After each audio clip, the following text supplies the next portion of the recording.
Ladies and gentlemen, this just in. Dante Bosco is not voicing the voice of Zuko. But it's someone who's basically in...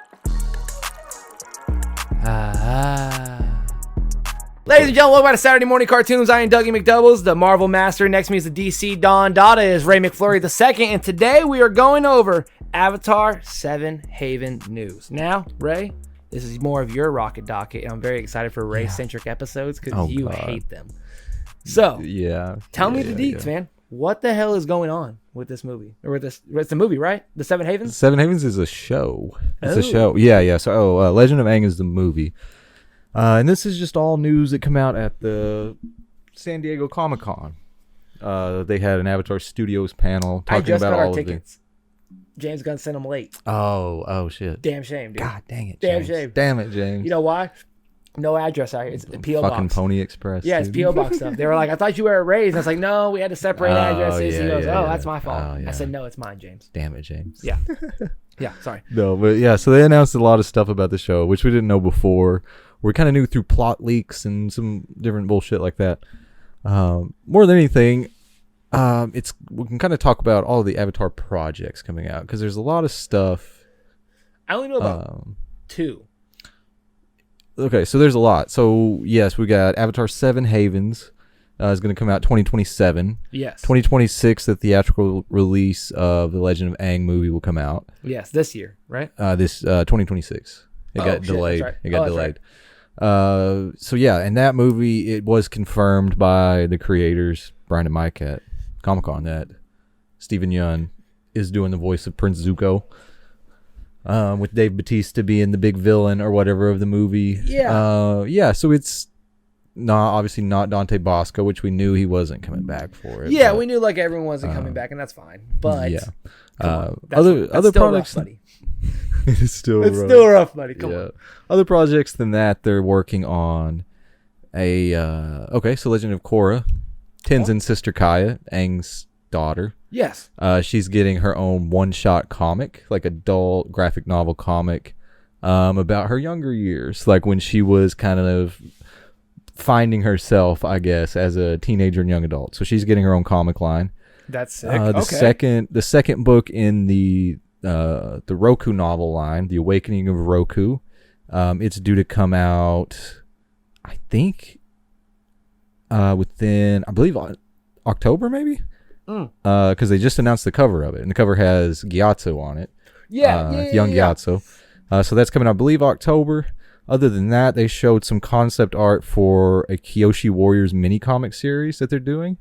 It's going to have Suki, Mira, Aki, Fume, and Rie in it. And I think most of those are from the show and the other tie-in comics and shit. Oh, okay. And then the last one, they're doing like a children's comic series with the Avatar Legends line.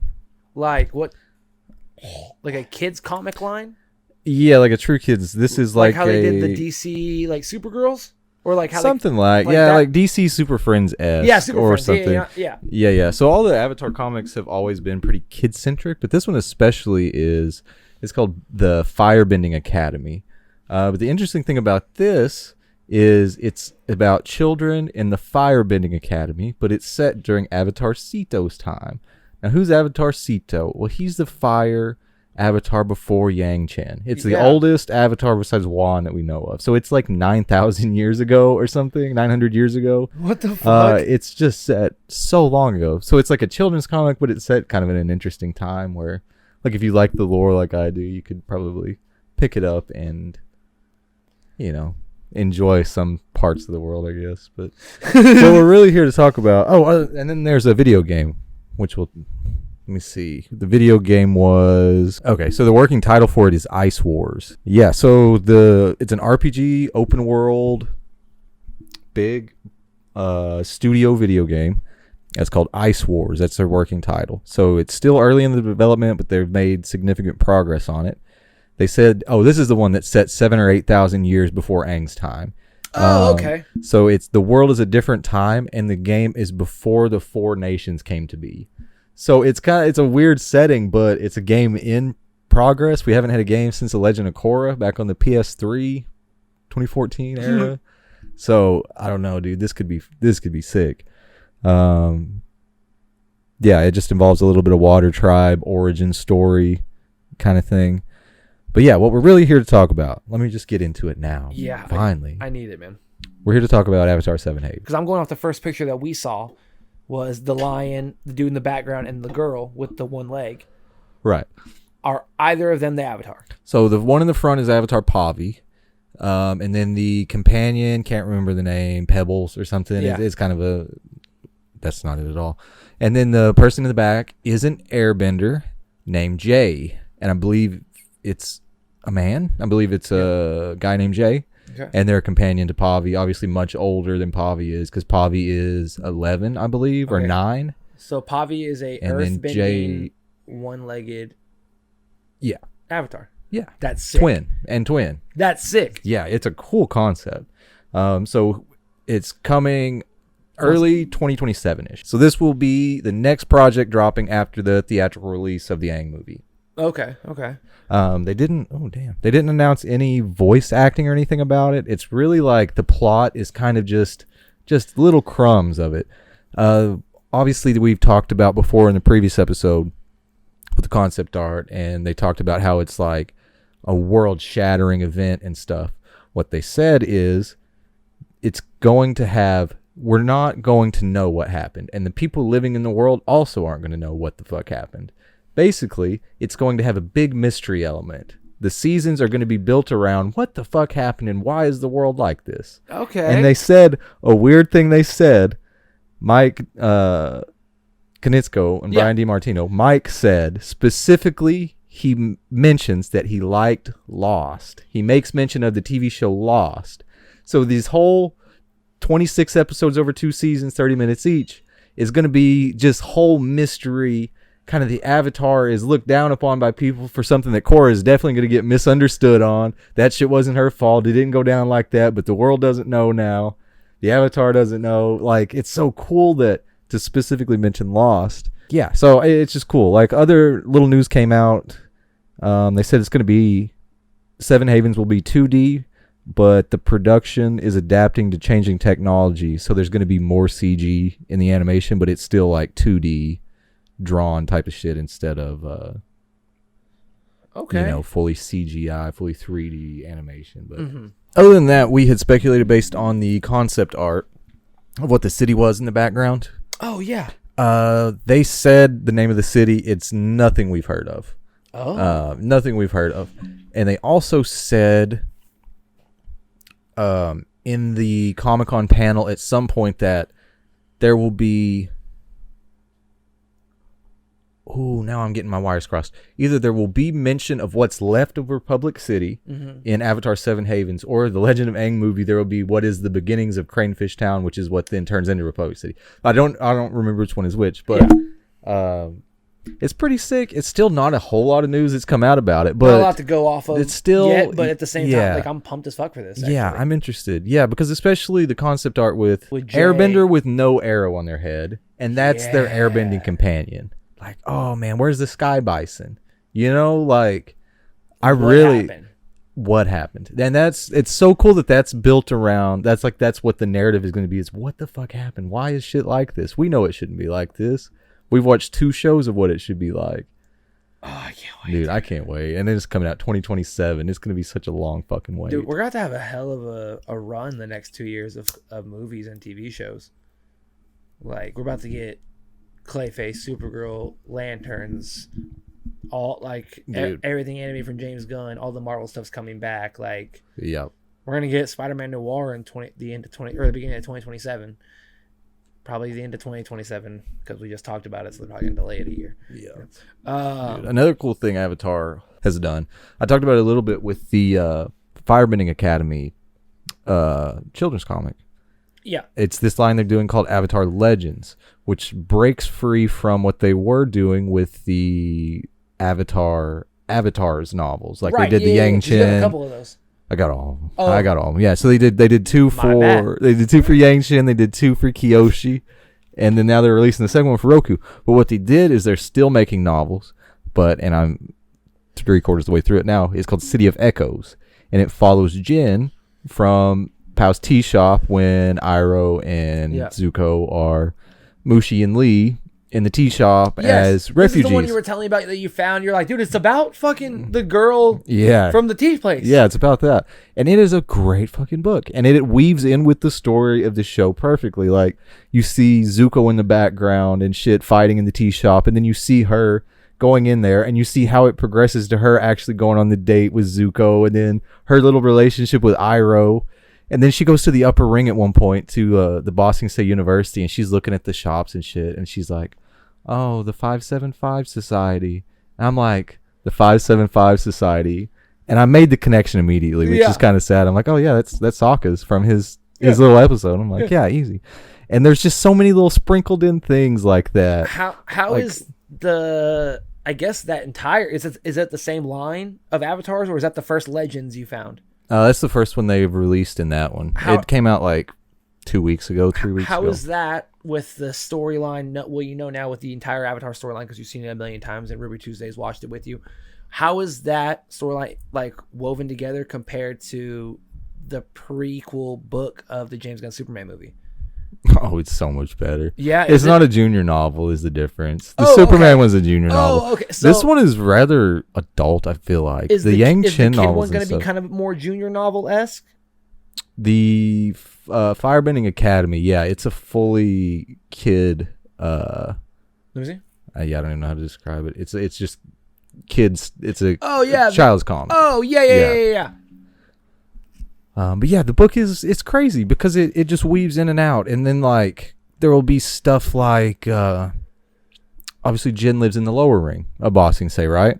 At this point, Aang and them, they're chilling in Ba Sing Se, but they're in the upper ring. So she's doing like stuff in the lower ring. One time she's looking at a notice board and she's like, oh, somebody's missing a air bison? I thought those were extinct. And she's like, oh, the number or the contact name's ripped off. Like the Dai Li came behind and was like, fuck that shit. And it's just little sprinkle things where she was doing one delivery and she's like, I heard the Avatar, did something and this and that. I'm like, all the shit from the show that happened is like happening in the background of her life. Oh, but like it's exactly it's like exactly canon perfect, and like the dialogue too like is exactly from the show. Like all of she hears like part of the conversation from Zuko and Iroh in the tea shop, right? But only part of it, and it's just the exact dialogue, and it's just beautifully woven, dude. Oh, that's beautifully woven. I can respect the fuck out of that. So I'm really excited for this now. I'm not the biggest Avatar fan anymore. Like I haven't watched Korra yet. I've only seen like maybe 5 episodes entirely, but that's crazy to me. I know. That's a good one. I'm so sorry. I'm genuinely excited for this, especially for the books. I might have to borrow the Avatar Legend books. Dude, the books are great. Let me tell you one more thing about it, and we can transition we'll do off this forever. I don't care, man. One more thing. I missed you. Ray has been on injury reserve. Got the last one in. You remember how Jet dies? Yes. Okay, so he dies. They leave it ambiguous in the show. In the book, she runs into Smotherby and Longshot, and they're her companions for a little while. That's where I'm at. I don't know how it ends, but right now they're helping each other out. She helps them bury Jet in the books. Oh, what the fuck? They have a funeral for him. Let me tell you how they get him out of Lake Laogai. Okay? So Jet dies. I can't remember. Long Fang kills him with the blast. Katara and them, they get out of there. Toph says they're lying. How they get him out? They find an air vent that is made into it because whenever they shut the tunnel so they don't suffocate, right? So they have to clearly have air vents. They found an air vent that they could crawl out of. And then they found spare Dai Li agent uniforms and tied them together and like wrapped them around his body and made a rope to pull him out of like 100-foot air vent, like out of Lake Laogai. And then that's how they buried him. It is the craziest fucking thing. Like they went into so much detail about oh man, it was such an emotional. What the fuck? And I can't stand Jet, dude. And his funeral in the book was heart-wrenching.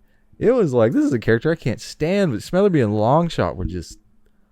That's their dog, dude. Yeah. So it was cool. Like, this is kind of a character you don't... It's kind of crazy that this character got a novel. Jin is not someone that should have got a novel of everybody that, from the show that could have got one. But to weave in aspects of the show, characters that were underappreciated but loved and should get more time, is fucking cool. It's cool to see. What's another character that deserves its own book? Oh my god, the fucking Yuyan archers. Give me Tyro. Okay. I hate Haru, but Tyro's father before, like that'd be interesting as shit. I would love to see the band. Yeah, give me Chong and the band. Or even Cabbage Man. Because he's been there for so much, so you can just constantly see him trying to be a better cabbage seller. You could. Yeah, there's so many. There's so many, man. The swamp. The benders. Rough Riders. Swamp benders. The swamp benders, the owl. The library, you know what I mean? Yeah, the professor. Yeah, oh my gosh.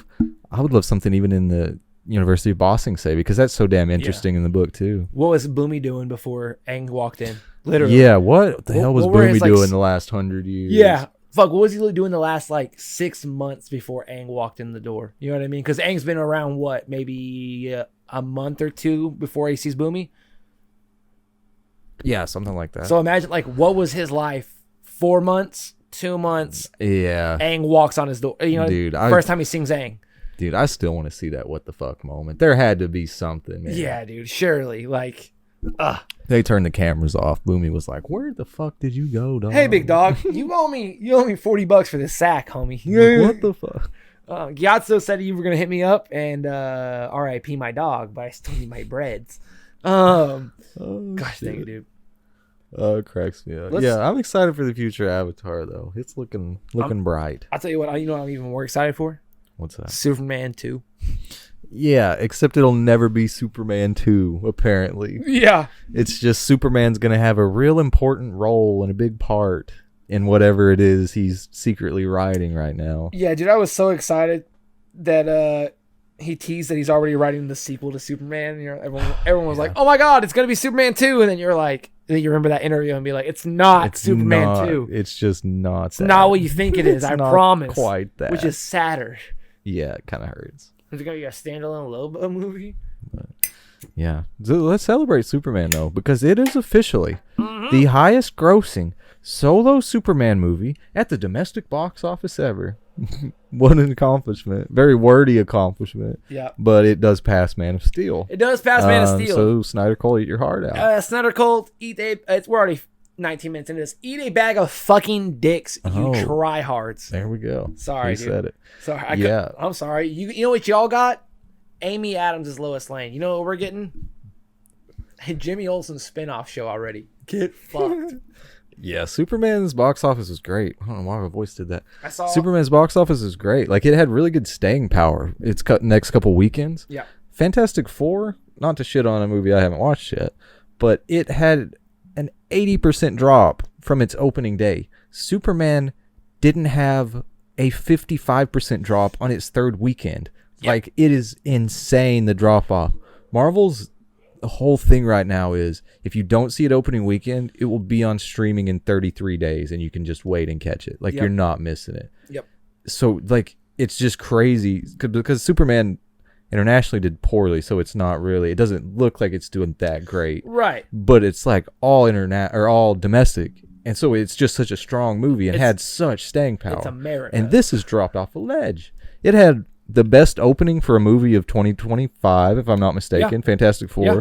And then it dropped 80% from its opening day. Yeah, it beat Superman, and then insane. Superman said, "Oh, okay, we'll see." Yeah. I'm a punk rocker, yes I am. You know what I mean? Superman even got a bump. Like, it obviously wasn't number one, but it's still, like, it went back up when Fantastic Four came out. Yeah. Went and saw Jurassic Park or Jurassic World 7 or Jurassic Park 4 or whatever. The 7th Jurassic movie. Starring, was it Star-Lord and Blade? Is that who's in it? No, it's Black Widow and Blade. No Chris Pratt? No, it's a reboot. It's a reboot. It's a reboot. I've had no interest in it because I thought it was Chris Pratt. Nope. Oh, no, buddy, don't worry. I'm a piece of shit. No, it's all right. Because here's the thing. I was like, oh, fuck yeah. You know who's going to carry a movie like she does constantly? Scarlett fucking Johansson. And you know what I saw? They should have paid her more.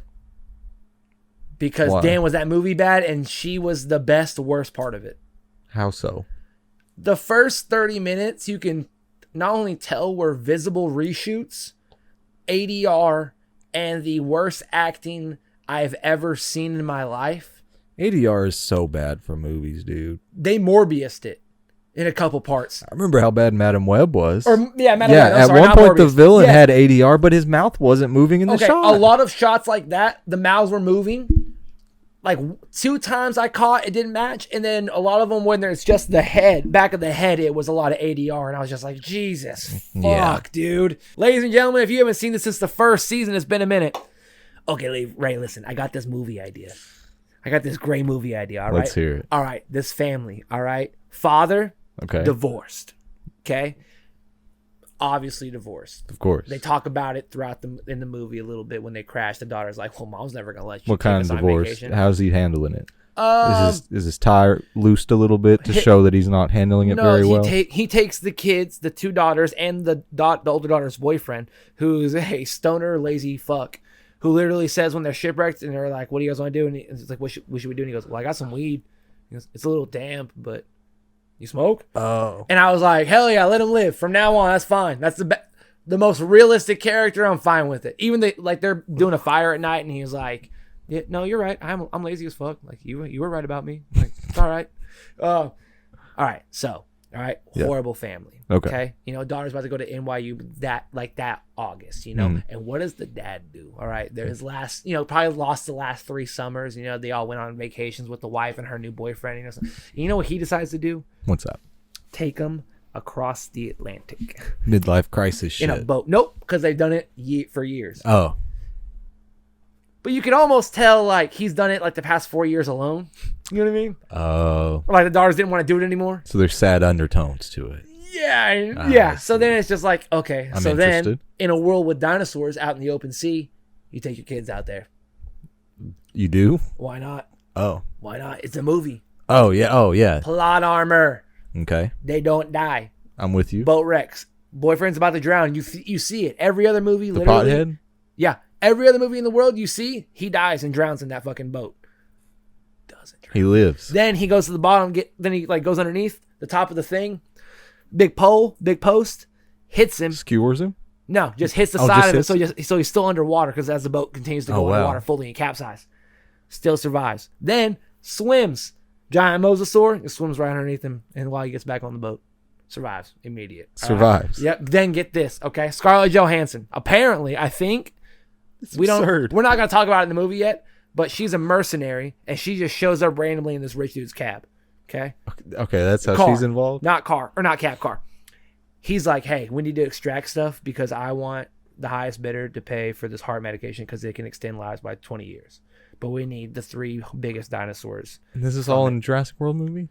Yeah. This is a plot? I'm not done. This is the plot right now? Yeah. Okay, I'm with you. Yeah, so then you go to a curator for a fucking museum. Because, you know, it's already movie 7. You trying to sell him heart medicine? No, it's already movie 7, so no one gives a fuck about dinosaurs anymore. You know, everyone's attention span's gone, so why don't they care about dinosaurs anymore? I mean, which I refuse to believe in any world ever where people wouldn't be excited about live fucking dinosaurs. You know what I mean? Like, people still go to zoos. Yeah, people wouldn't be over it. Eat a dick. Yeah. Yeah, so then they're losing the museum because no one gives a fucking dinosaurs. So they're like, hey, come do this. But we're not going to tell you that you're not going to get paid. But Scarlett Johansson, $10 million. Wow. Yeah. That's a big difference. So then they go somewhere. They don't tell you where, but they got to go meet Mahershala Ali and get his crew together. And he's like, well, who is he? We're not going to do it. He's just got a crew of people? Yeah. He's like, we're not going to do it. And he's like, what? And we agreed. I flew over. So then Scarlett Johansson gives the worst acting performance in history of like trying to hustle. And he's like, oh, I get it. Y'all just want more money out of me. Oh, okay. Just trying to pretend like the audience is fucking dumb, right? Yeah. Right? Just real dumb. Treat the audience like they're fucking stupid. All right. Like I'm talking Snyder fans stupid. Got him. So then, okay. Yeah. Then they agree. They go underwater. Wow. Yeah, and guess what? A bunch of random characters, they get eaten, but not at times you expect.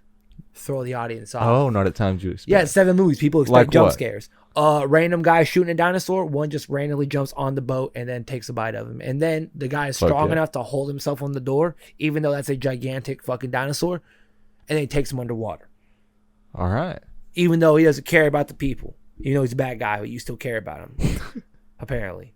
Okay, I'm in. Yeah. So then they get crash landed on the boat. Yeah. Or on the island. Yeah.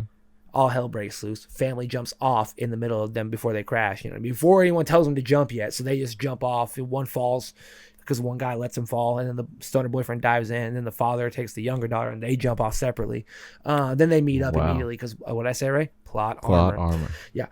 Even though they said go to the shallow, and they jump, 5 minutes prior before where the shallows even are. So where did the other 3 dinosaurs and the giant mosasaur go? Well, they're just swimming in water and splashing around. That's suspicious. You know what I mean? So then they just followed the pipeline all the way down to wherever the fuck this place used to be, because they said 17 years ago this used to be the spot where they tested, dinosaurs for the new park. And you're like, oh, this is for Jurassic Park. Jurassic Park. And then you're like, 17 years ago, this is that's like 2005. Oh, they were already planning Jurassic World. So then you're like, oh, I'm even less interested now. This is the shit they threw away, and that's what it is, Ray. It's like the raptors that fly and stuff. And it's just real fucking dumb, but the kids are going to love it and the parents are going to fucking eat it up, Ray. I think. I don't know. I'm down. Yeah. My last movie was Morbius.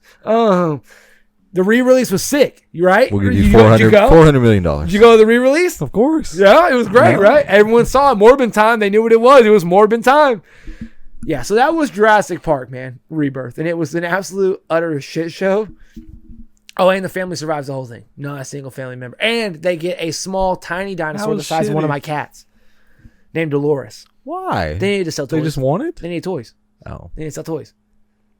That's what it's about. What do you mean? You're right. Yeah. You're right. You think crypto was integral with Superman?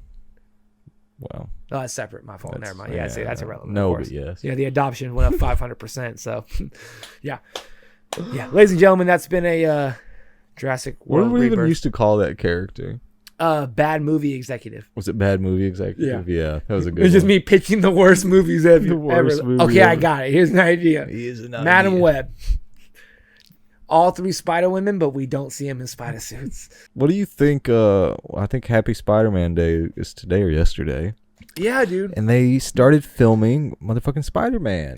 And they showed the first look at Tom Holland in the suit. I love it. Yeah, the new logo looks awesome. It's got raised webs. Oh, dude. It's got like some clunky ass web shooters that look cool. Looks like Andrews. Like they looks like he obviously took some inspiration from Toby and Andrew, which is exciting. Definitely does. It announced that Mark Ruffalo is officially going to return as the Hulk in the new Spider-Man Brand New Day.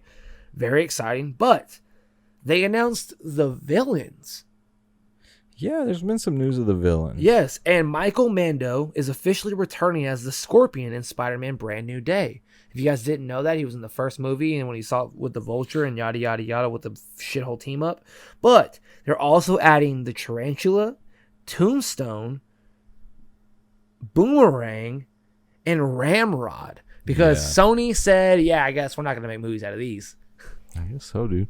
It's supposed to be a real street-level movie. It's supposed to be Tom Holland really like taking that shit to heart from No Way to Home. No Way Home.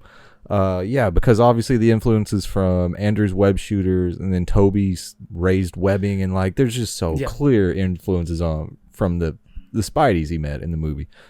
So I think this is like they've billed it as like we're shooting practical. It's going to be street level. It's not going to be multiverse shit. It's going to be Spider-Man on the ground in New York doing Spider-Man shit. Yeah, and every villain that's come out, like Scorpion and Tombstone and like Boomerang. And like having Hulk in it and having, I think, isn't Punisher supposed to be in it, and like any other little New York City character. Like it's going to be street level and it's going to be Like we're easily going to see Daredevil. You know what I mean? Like we're probably going to see Daredevil. Yeah, we're probably going to see Charlie Cox. It's going to be sick. Something also was exciting. You and I talked about it the other day that Jack Schreier, the director of Thunderbolts, is going to direct the XMEN movie. Yes. And they announced that they are officially about to start begin casting very soon. They want a very younger cast, younger talent rather than A-listers to keep the cost down. Also to sign them for a fucking 12-movie deal. Yeah. Which is what you need. Yeah. Jesus. You couldn't have picked a better person to do X-Men than the person that just made Thunderbolts. Yeah. Because not to shit on Fantastic Four again, we haven't watched it. But Matt Shackman didn't need it. That opening weekend drop was like 7 percentage points worse than Thunderbolts was. Yeah. Like, we should appreciate more how fucking good Thunderbolts just did in theaters for a bunch of nobodies. Like, a bunch of misfits and outcasts and plus Bob.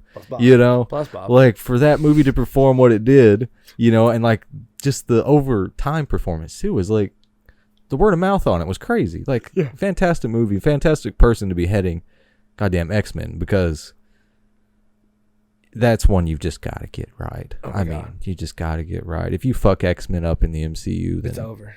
James, that's a final blow it all up. Yeah, you just restart everything, fire everyone. Yeah. Wait 10 years. Yeah, wait 10 years before you try again, type of shit. Sell everything off, I guess. Like last time, you fucking idiots. Ugh. In other cool news for Marvel, Jeremy Renner officially announced that I'm sure we'll end up doing season 2 very soon for Hawkeye.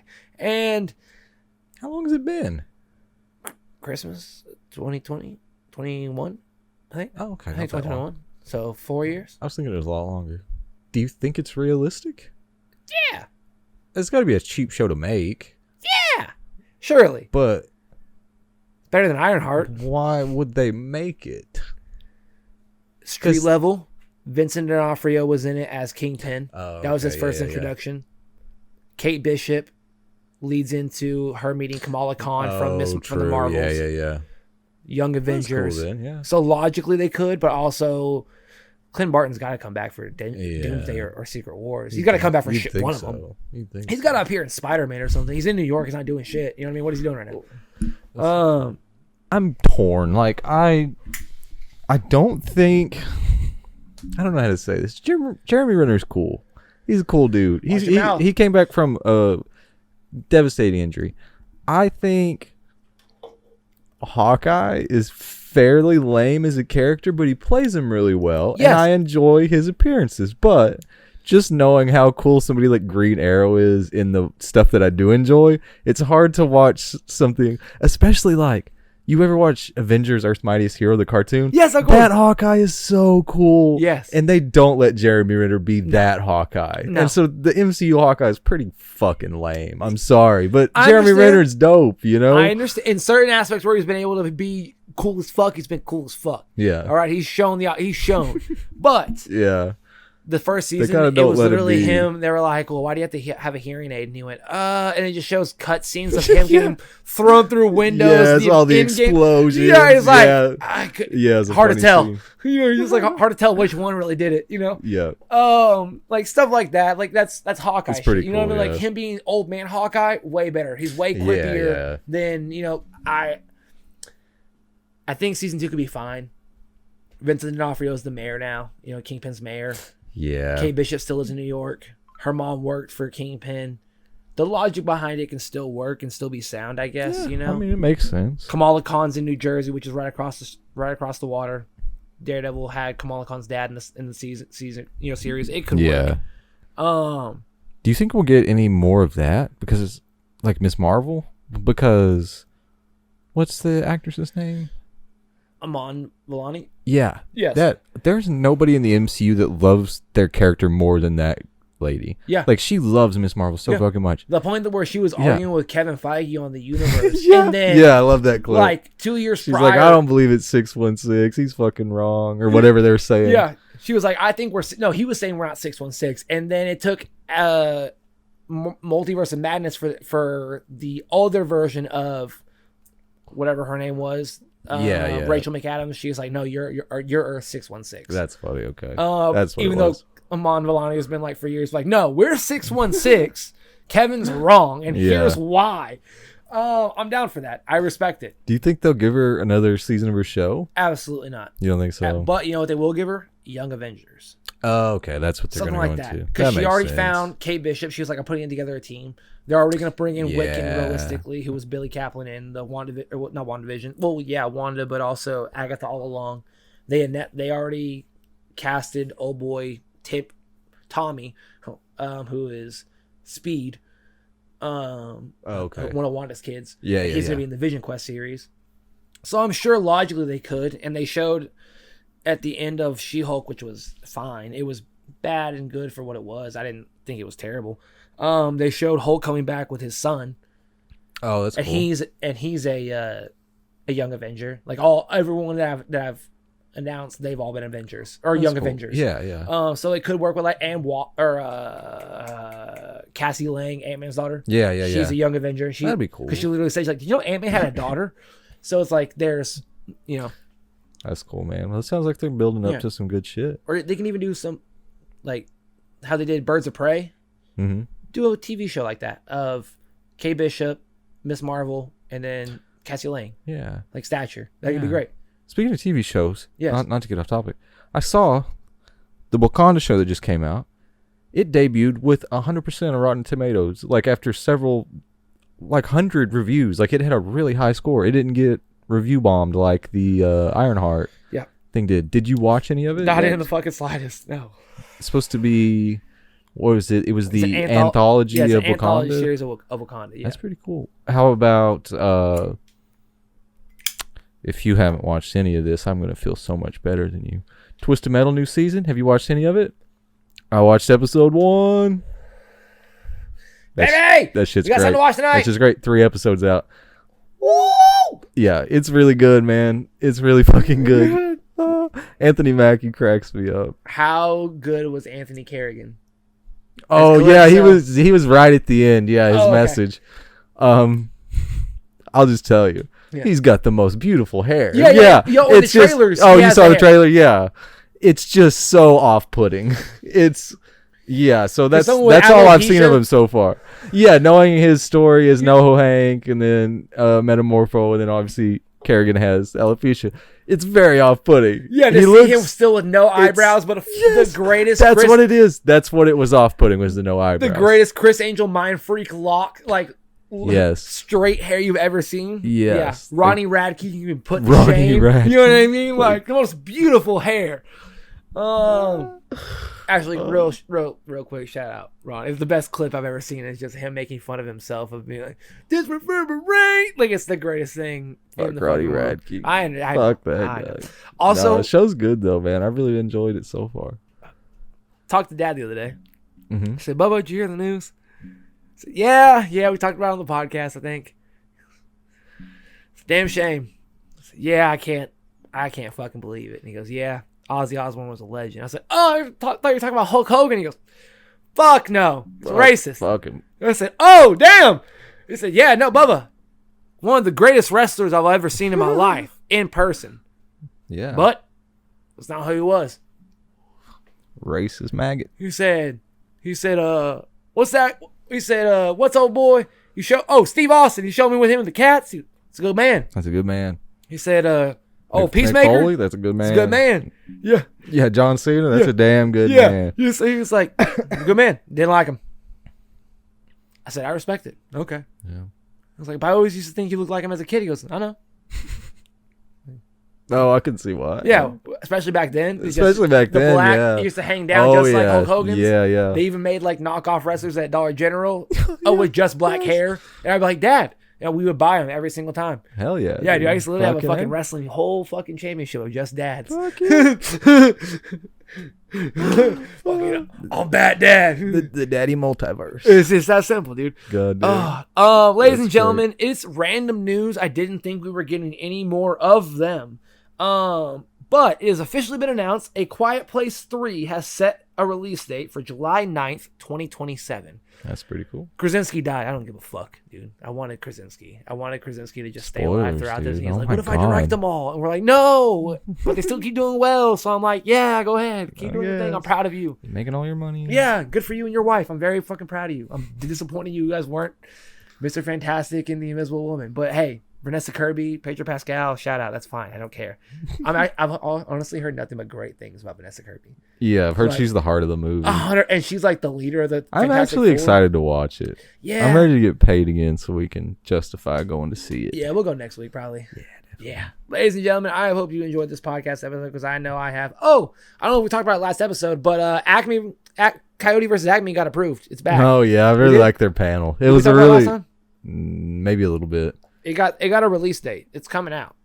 Yeah, their panel at Comic-Con was funny as hell. They had the lawyers come out there doing the fake thing, and then Will Forte runs back out, and he like Did he run out to announce the date or something and run back out? Yeah. Coyote vs. ACME will officially release in theaters August 28th, 2026. He refused to give up. We brought this film back. This never Genuinely, happens. dude. Unless you're Zack Snyder. Like, that was the best quote, like, he did in, like, I watched the interview. He literally said that in front of people, and everyone went, Jesus Christ. So it's an accomplishment, man. It's going to be a great movie, and it's Batgirl may have hope one day, dude. Who fucking knows? Who knows? Because this was done. This was locked up in the vault. It was written off, and somehow they still got it out of the jaws, found a distributor for it, and they're at fucking Comic-Con with sold out goddamn panels. I wonder if James Gunn's seen it. I imagine so. John Cena's in it. I would imagine he would watch it. John Cena's not in. No, I'm talking about Batgirl. I'm so sorry. Oh, Batgirl. Oh. My fault. Batgirl. You think John Cena's seen it? Or you think you think John Cena's seen it? There's just no way it's that bad. $90 million. The people that made the Will Smith movie, Bad Boys. With Michael Keaton and with Brendan Fraser. And Leslie Grace. There's just no way it's not releasable. And J.K. Simmons is back as Commissioner Gordon. Oh, that's wild. Yeah, he's the There's dad. just no way. There's just no possible way that movie is bad. Like, if we can release the Shazam movie, Aquaman 2, like, even as much as I enjoyed it, there's no way Batgirl on $90 million couldn't get released somewhere. If we couldn't even get the real Ayer cut and we got that Suicide Squad, come on. Yeah. Maybe there's hope one day, but... Ladies and gentlemen, I hope you've enjoyed this episode, because I know I have. I've been Doug. He has been Ray from Saturday Morning Cartoons. Drink plenty of water, guys, and we will see you next time. Hey, what happened? Why are those squiggles on the screen? Those are called end credits, Patrick. End credits? But I don't want it to end!